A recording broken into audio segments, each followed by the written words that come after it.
Face à la pression des ravageurs d'automne et notamment la grosse altice, faut-il fertiliser son colza en début octobre? Dans les parcelles pauvres en azote, booster la croissance de ces cultures est souvent préconisé pour avoir un colza robuste. Mais est-ce vraiment efficace sur le rendement et que dit la réglementation? Cette vidéo est issue d'un article de Perspective agricole du mois de juillet-août. Terra Innovia a analysé 150 essais entre 2021 et 2025. On va donc voir ensemble les résultats.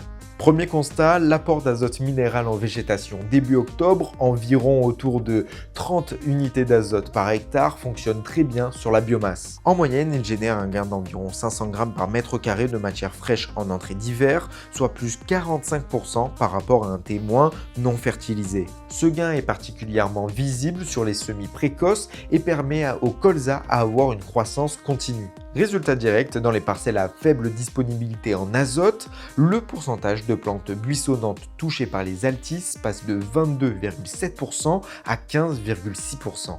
Alors, plus de biomasse égale plus de quintaux à la moisson? Eh bien non. Sur les essais récoltés par Terra Innovia, aucun gain significatif de rendement n'a été mesuré à la récolte. Pourquoi? Tout simplement parce que l'azote apporté à l'automne est très bien valorisé, avec un coefficient d'équivalence de 97%. La plante stocke cet azote, ce qui permet de réduire d'autant la dose à apporter au printemps, environ moins 26 unités d'azote par hectare. En clair, vous ne perdez pas d'argent, mais vous n'augmentez pas non plus votre potentiel maximal. Vous avancez juste une partie de votre fertilisation. Mais attention, vous ne pouvez pas faire ce que vous voulez. En zone vulnérable, cet apport est encadré.